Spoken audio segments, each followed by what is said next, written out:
আমাদের শাস্ত্রে একটা গল্প আছে। গল্পটা হচ্ছে এই রকম যে এক জমিদার এক ব্রাহ্মণ ভোজনের আয়োজন করেছিল।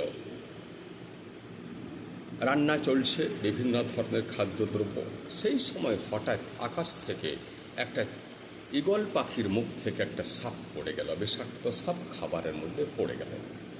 এইবার খাবার যখন বিলি করা হচ্ছে তখন খাবারের মধ্যে সেই সাপটা পাওয়া গেল। এবার হইচই হইচই। তখন এক গ্রাম্য মহিলা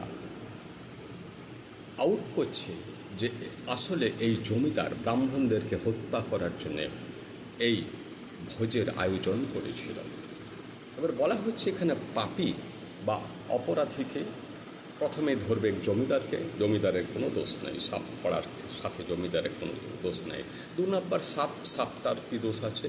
ও তো বেচারা যদি বা ঈগলের মুখ থেকে মুক্তি পেয়েছিল তা আবার পড়ে গেল গরম খাবারে। এবার ধরবে ঈগলটাকে, ঈগলটারও কোনো উপায় নেই। ও যদি বা একটা খাদ্য সংগ্রহ করেছিল কোথাও থেকে, কিন্তু পড়ে গেল। অপরাধীকে ওই যে ভদ্রমহিলা যে অপবাদ দিচ্ছে, অর্থাৎ বলা হচ্ছে যে এই সংসারে সব কিছু ঘটে চলেছে, আপনি কেবল দেখে যান। কিন্তু ওই যে দেখলেন না, দ্রষ্টা নয় মহিলা, অপবাদ দিয়ে দিল, নিজের বুদ্ধি খাটিয়ে দিল, সেই অপরাধী পাপী। নমস্কার।